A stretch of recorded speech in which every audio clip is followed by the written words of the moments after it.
Now here's the next section. So there we have the healings, okay? The healing of the two demon-possessed men, the healing of the paralytic, and I suppose the winds and the waves. And now we're going to have some more sections on discipleship. As Jesus, so we're breaking up this narrative again of the accounts of Jesus' authority and his bringing the kingdom on earth with more, which we did earlier in chapter 8, verses 18 through 23, I guess. And now we're going to be doing it again. As Jesus went on from there, he saw a man named Matthew sitting in the tax collector's booth. "Follow me," he told him. And Matthew got up and followed him. While Jesus was having dinner at Matthew's house, many tax collectors and sinners came and ate with him and the disciples. This, by the way, is probably the author of this book. This account is also in Mark and Luke, and in both cases they refer to the tax collector as Levi. In this case, he's referred to as Matthew, which is probably a designation of this man's second name, which identifies him as the author of this account. Probably. That's how, in many, again, we have to understand how the ancient minds thought. In their world, that was a way to identify yourself as the author of a narrative or an account. It wasn't always, in their world, writing something in the first person, writing an account or a history, from your own perspective, was not really that well thought of. Okay, as an example, somewhat contemporary, a little bit later on, but pretty close. There was a Jewish writer who lived in the 1st century AD, a little bit later on, but not too much later on, named Josephus, Flavius Josephus, and he lived through the Jewish-Roman War. He was a Jewish general. He was actually appointed as a Jewish general in that war and fought on behalf of the Jews against the Romans at first, and he was captured. And then the Romans, they used him as an interpreter and a translator in their negotiations with the remaining forces in Jerusalem while they were besieging Jerusalem. And Josephus acted as their translator during that besiegement. And, of course, the Jews hated him for that and thought he was a traitor and a turncoat. After the war was over and the Romans had won, Josephus could not stay in Israel because everyone hated him. They would have killed him immediately.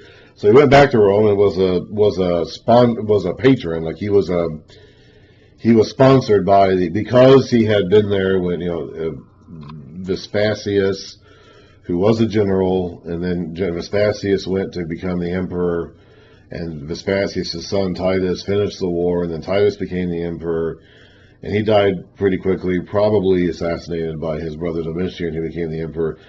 At any rate, Josephus was sponsored by that empire. That's why he gets the name Flavius Josephus.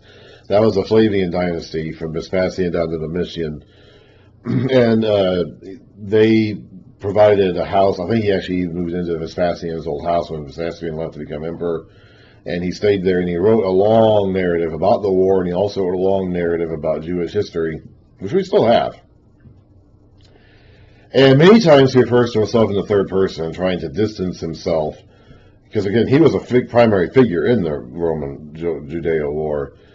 But a lot of times when he talks about his involvement in the war, he's referring to himself in the third person as Josephus, not as I, because it was considered immodest to write a narrative about yourself, about history with yourself as the speaker. So Matthew isn't saying, I was there, I did this. He's kind of obscuring that around. Even in John, where John clearly identified as the disciple whom Jesus loved, at least, is identified as the one relating these events. It's still self-obscured, saying that this apostle is the one who's speaking. We know what he's saying is true. Now, the letters of the epistles, of course, are different, because that's direct personal correspondence. But a lot of times in these narratives, it was not considered proper to kind of identify yourself as a character in the story, as a speaker of the narrative. So that's probably why he's not doing it here, and why none of the gospel writers do, and why Luke doesn't in Acts, because it just wasn't, in the ancient world, that wasn't considered proper. It happened a little bit, but it wasn't really looked upon favorably. So anyway, while Jesus was having dinner in Matthew's house, many tax collectors and sinners came and ate with him and his disciples. When the Pharisees saw this, they asked his disciples, "Why does your teacher eat with tax collectors and sinners?" On hearing this, so they asked the disciples, but Jesus is going to answer the question. Ever had an instance where you ask someone a question and someone on the other side of the room hears it and answers for them? That's what Jesus is doing here. Jesus said, "It is not the healthy who need a doctor, but the sick. But go and learn what this means. I desire mercy, not sacrifice." That's from Hosea. You see in the footnote down there, Hosea 6:6. "For I am not come to call the righteous, but sinners." Now, we're all sinners. And the Pharisees are sinners too. If they're being honest with themselves, which they're not, if they're being honest with Jesus, which they're not, and with others, which they're not, they would recognize that they also need his call. He's called here to call not the self-proclaimed righteous, but the sinners. Those who are, again, that goes back to the Sermon on the Mount. Those who are poor in spirit, those who mourn their sin, those who hunger and thirst for righteousness, those who are merciful. Those are the people he's here to call. Those who are the peacemakers. These Pharisees are not that. They could be, and they're sinners, so they should be, because they are sinners. But they're not mourning their sin. They're not hungering and seeking for God's righteousness. They're not asking and seeking and knocking for God's kingdom, to be let into God's kingdom.